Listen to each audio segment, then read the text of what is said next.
जय गुरु जी। 2001 में इन्होंने अपनी शरण में मुझे लिया और पहली ही बारी में ये समझा दिया कि इनसे ऊपर कोई नहीं है। उन्हीं की मर्जी से समझ पाई, मेरी तो कोई औकात ही नहीं थी। बहुत लोग कहते हैं हमने उन्हें रब नहीं माना, लेकिन मैं कहती हूँ कि मेरे को मनवा दिया उन्होंने, जबकि मैं पहले नहीं आ रही थी। लंबा है मेरा सत्संग, मैं कहीं और जा रही थी, उसका भी मुझे बाद में गुरुजी ने जवाब दिया। कोई सरदार जी थे, उनके पास में जाती थी सूर्य नगर में।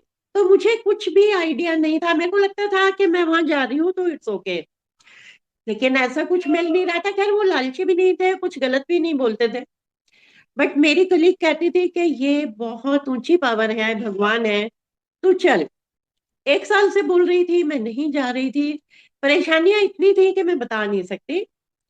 फाइनली 2001 में मैं गई, और जाते ही जो इन्होंने अपनी शरण में लिया, सीधा बोला कि तेरा एडमिशन हो गया। मेरे हस्बैंड ने इनसे गुरुजी से बोला, गुरुजी मैं आपकी फोटो खींच लूं? तो कहते नहीं, पहले तेरा एडमिशन होगा। और 2-3 डेज के बाद ही गुरुजी ने, जब हम चारों गए, बच्चे अनमेरिड थे, माथा टेका तो कहते तेरा एडमिशन हो गया। तो कुछ सेवादारों ने बोला कि एडमिशन हो गया मीन्स बहुत बड़ी बात है, गुरुजी बहुत कम बोलते हैं ऐसा। अब आपकी सारी परेशानियां समझो, आप उनकी शरण में आ गए, आप उनके एडमिशन में आ गए। जैसे एक टीचर के पास एडमिशन होता है, उनके खुद वर्ड्स थे। और संगत जी वही हुआ कि पीछे मुड़ के नहीं देखना पड़ा, क्योंकि जो भी चीजें थी, कर्मास तो थे, परेशानियां तो हमारे कर्मास की होती हैं, उनको धीरे धीरे उन्होंने संभाला। और बहुत जल्दी वो सारी चीजें हटाई जो मुझे बॉदर कर रही थी। जैसे घर लेना था, कई सालों से लगी हुई थी, नहीं चेंज हो रहा था, छोटा था, बच्चों की शादियां भी करनी थी। और मैंने माथा टेकते ही कहा, गुरुजी मैं बहुत सेल्फिश हूँ, मुझे नहीं मालूम आप क्या हो। मेरी फ्रेंड कहती है कि आप भगवान हो, अगर आप कुछ हो तो मेरी ये प्रॉब्लम सॉल्व करो। और संगत जी उन्होंने 3 मंथ्स में मेरी प्रॉब्लम सॉल्व की। अब जिस घर से मैं सत्संग कर रही हूँ, वही उन्होंने मुझे दिया, जबकि मैं इस एरिया में आती भी नहीं थी, क्योंकि मेरे बजट में नहीं था। बट उन्होंने करवा दिया, किसी भी सिचुएशन में कराया। दिमाग ऐसे ही घुमा घुमू के सबका ये काम कर दिया। और 13 नंबर का घर दिया गुरुजी ने, जो कि लोग कहते हैं कि 13 नंबर अच्छा नहीं होता, बट गुरुजी ने मुझे 13 नंबर प्लस किया। घर का भी, गाड़ी का भी, दोनों ग्रैंड चिल्ड्रन भी 2013 में, सब कुछ उन्होंने मुझे 13 का ब्लेस किया। फिर मेरी डॉटर का जो यूएस में घर था, वो भी पहला जो उसका घर था, उसका नंबर भी 13 था। वहां पर भी जब उसने घर लिया तो मेरे को बोला उसने कि जो हमने ऑफर डाली है वो 13 नंबर है, तो मैंने कहा ये हो जाएगा। और संगत जी आप देखो, $50,000 कम पे गुरुजी ने उसकी वो डील कराई। कभी ऐसा होता है कि कम पे हो, ये भगवान करा सकते हैं। धीरे धीरे सब प्रॉब्लम्स उन्होंने खत्म की। और हम मांगते क्या हैं, यही चीजें मांगते हैं और यहीं पे गलती करते हैं। जो मांगना चाहिए वो तो मांग ही नहीं पाते, क्योंकि धीरे इतनी परेशानियों में होते हैं कि हमें पहले वो चीजें चाहिए, और वो देते हैं अभी भी।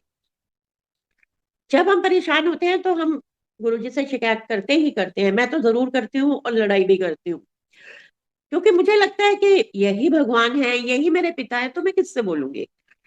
इस तरह हमारी जर्नी चलती रही। एडमिशन गुरुजी के पास हो गया, फिर उन्होंने हमें मंत्र जाप भी दिया, क्योंकि मुझे क्वेश्चन था कि गुरुजी मंत्र, जब एक नाम दिया जाता है गुरु का जो हमने जनरली सुना होता है, तो कोई जाप भी देते हैं। तो साइड टेबल पे गुरुजी बैठे हुए थे एम्पायर स्टेट में, तब वही दर्शन देते थे। तो एक आंटी को कहते हैं, ओम नमः शिवाय, शिव जी सदा सहायता पाठ गीता का। और संगत जी मैं उसका ना, आंटी का मुंह देखने लगी, तो तिरछी नजर से मुझे देख के कहते हैं, आंटी जो सुन रहा हुंदा है उनके वास्ते भी हुंदा है। और यही मंत्र जाप बड़े मंदिर में बाहर लगा हुआ है। गुरुजी सदा सहाय हमने ऐड कर दिया बाद में, एक रेस्पेक्ट के लिए। बट गुरुजी का जो मंत्र जाप उन्होंने खुद मुंह से बोला, तो मैं तो वही जाप करती हूँ। तो जो मन में आया था वो सब उन्होंने पूरा किया। एंड आफ्टर 4 मंथ्स उन्होंने अपना स्वरूप दिया।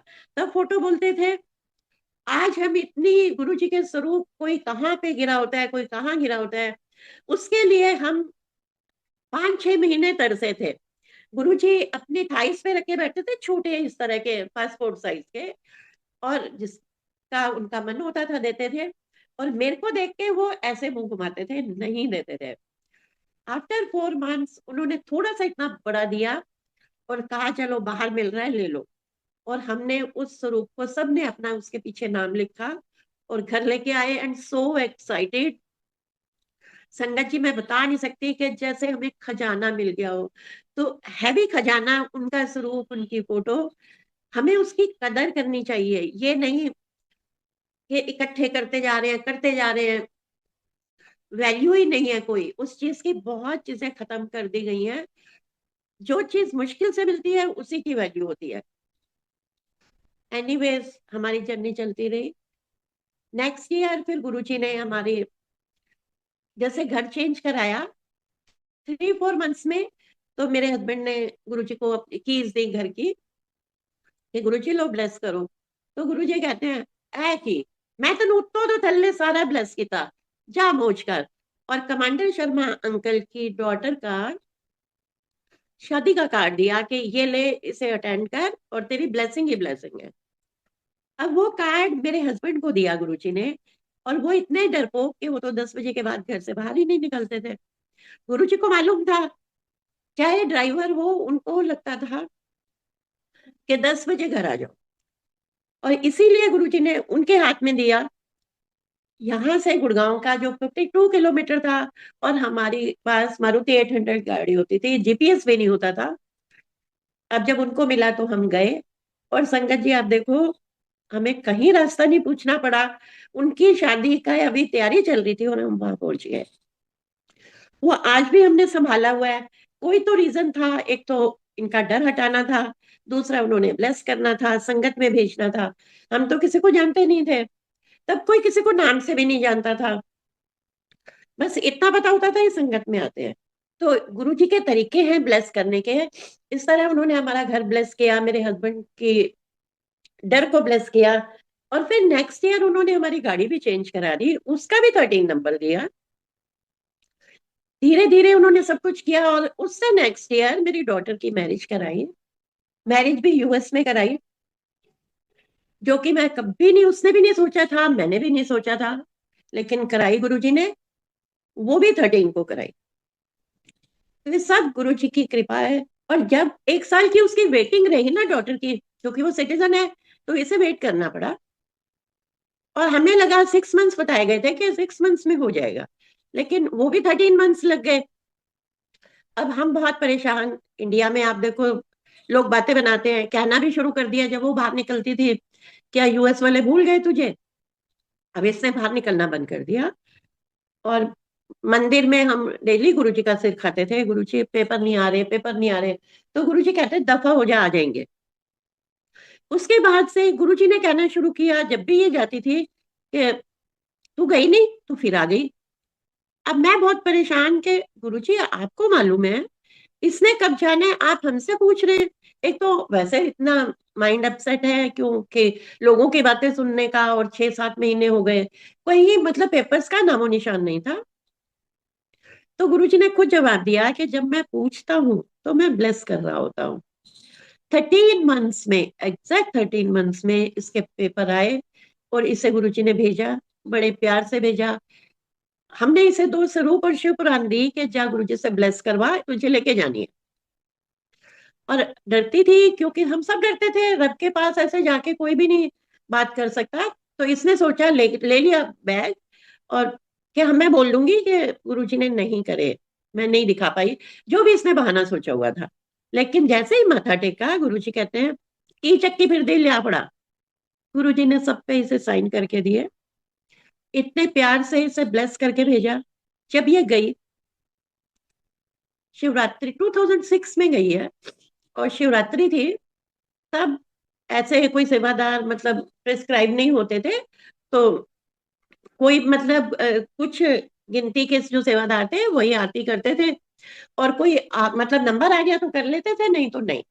उस दिन पता नहीं किसके मन में क्या आया, उन्होंने पर्चियां निकाली कि 7 आंटियों की पर्चियां निकालेंगे, और वो ही गुरु जी की आरती करेंगे। तो उसमें मेरी डॉटर का नंबर भी आ गया। इनफैक्ट आज उसका बर्थडे भी है। तो गुरुजी ने बहुत बड़े दिन मुझे ये सत्संग का मौका दिया। तो मैंने उसे विश किया, वो फोटो भेजी, मैंने कहा देख ये उस टाइम की है, जबकि हम पीछे ही बैठे रहते थे, लेकिन गुरुजी ने उसे हर तरह से ब्लेस करके अपना पूरा प्यार देके उसे यूएस भेजा, खुद छोड़ के आए। कहा मेरे हस्बैंड को कि बड़ी चंगी कुड़ी है, मैं आप छड़ के आया। उसकी फर्स्ट टाइम जर्नी थी, बाय एयर भी और अकेले भी। ऐसे ही सेवादार को कह रहे देख पाल दी कुड़ी दा सत्संग सुन, मैं उन्होंने आप छड़ के आया। अब उसे तो मालूम नहीं था, जब वो पहुंच गई तो मुझे कहती है कि मेरे साथ की जो दोनों सीटें खाली थी, और मेरे को लग रहा था कि कोई मेरे साथ है, शायद वो गुरुजी हैं। और गुरुजी ने खुद कह दिया कि मैं छोड़ के आया हूँ।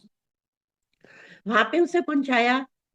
13 मंथ्स में, वो भी वेटिंग 13 मंथ्स की, इन बिटवीन जब वो वेट कर रही थी यहाँ पे, उसे बहुत खांसी हुई, ड्राई खांसी थी और बहुत डर लगता था।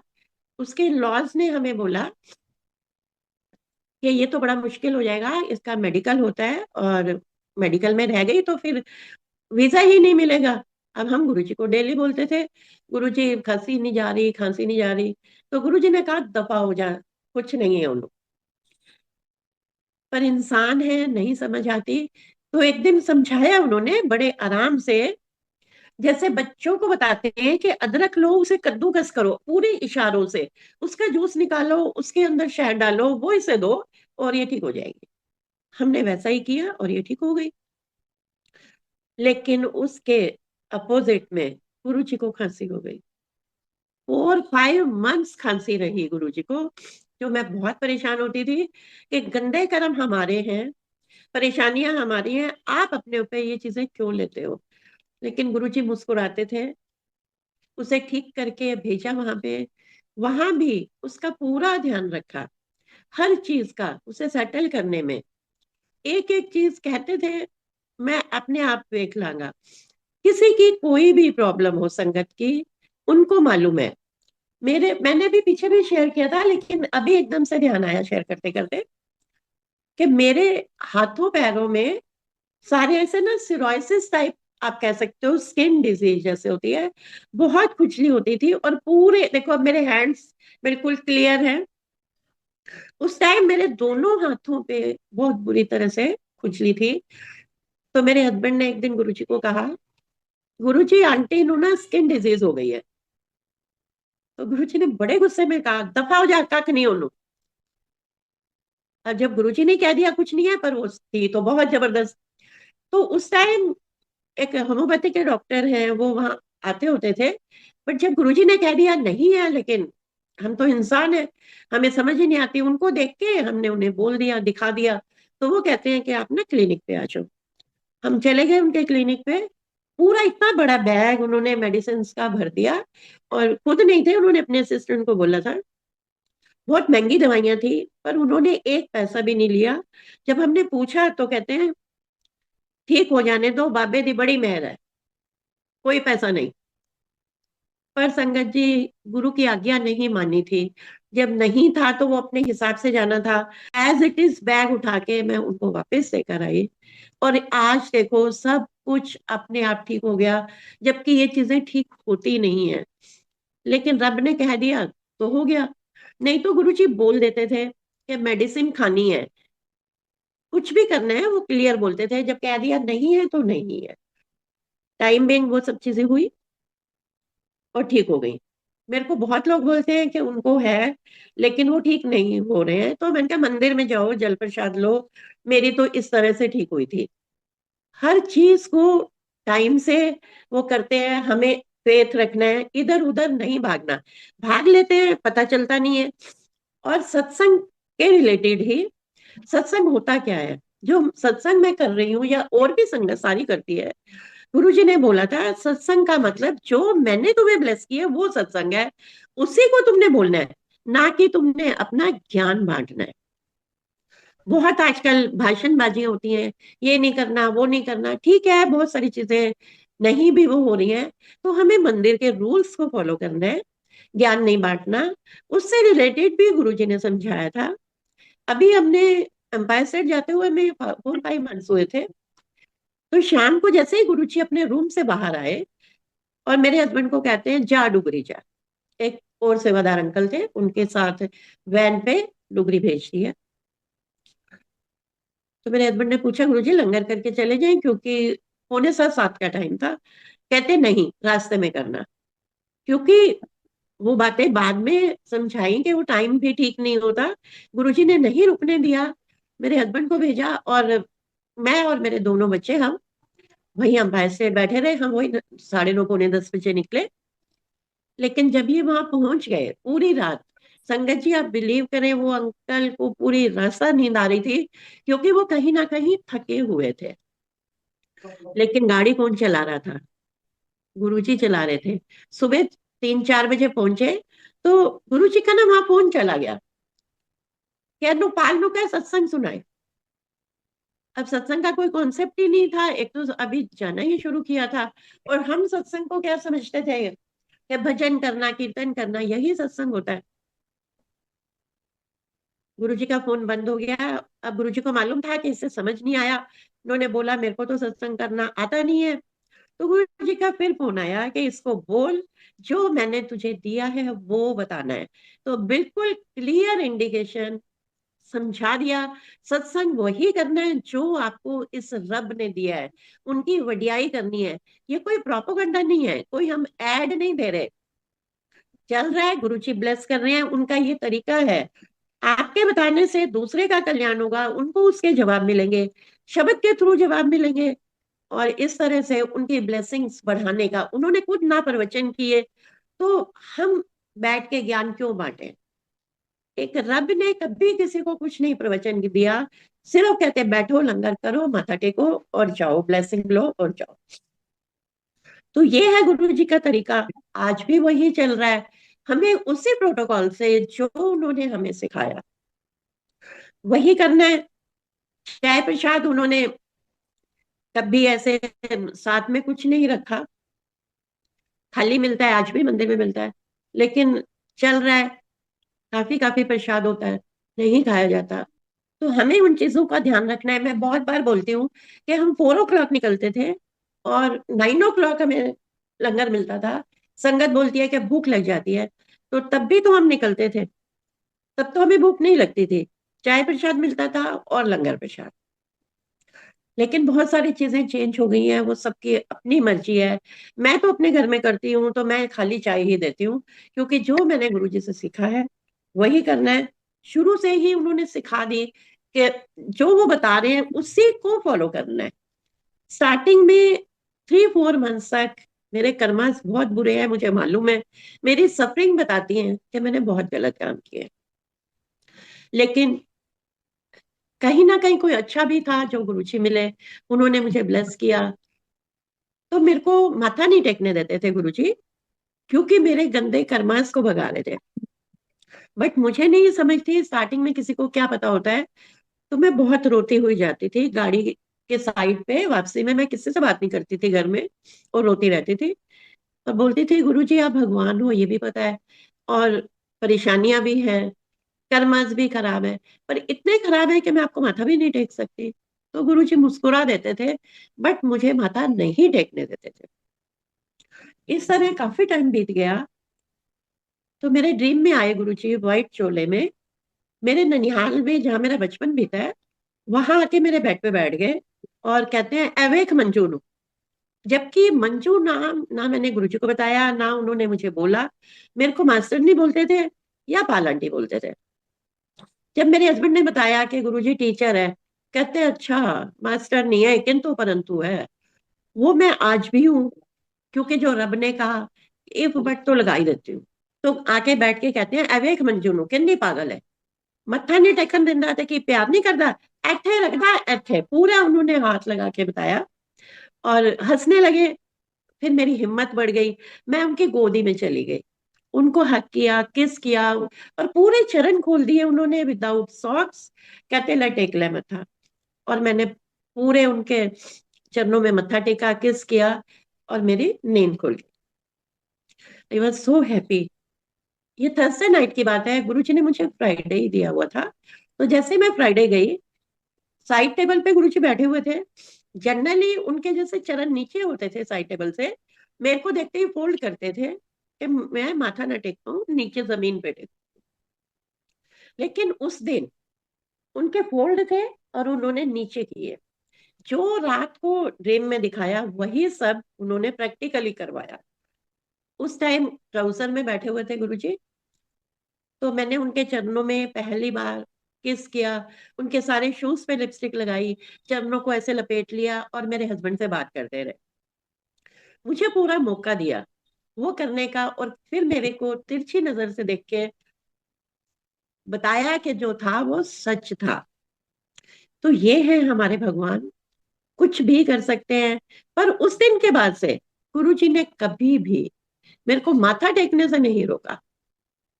तो मैंने कहा गुरु जी आप तो बहुत नौटी हो, लॉर्ड कृष्णा की तरह आप मुझे इतना तंग कर रहे थे, अब नहीं मैं रोने वाली। और मैं रोई भी नहीं, और गुरु जी ने मुझे मना भी नहीं किया। हर किसी के मन की बात को वो जानते हैं।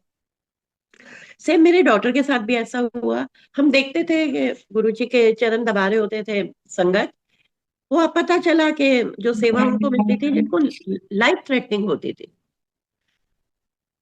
तो पर हमें तो ये होता था कि हमें भी मिले, मेरे डॉटर के तो मन में बहुत आता था।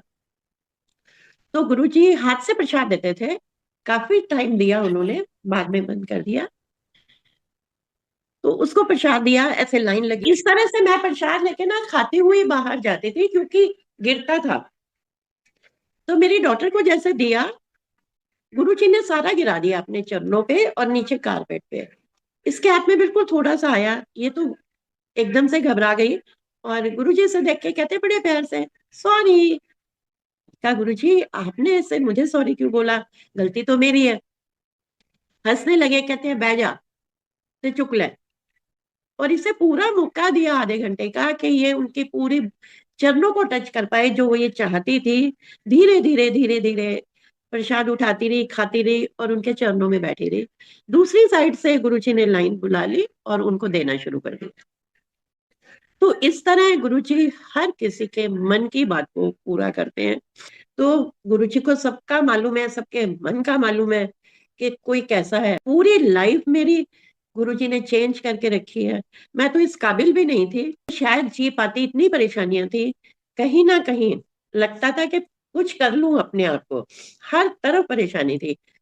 लेकिन उस टाइम उन्होंने अपनी शरण में लिया। तो शुक्राना है गुरुजी का। जय गुरुजी।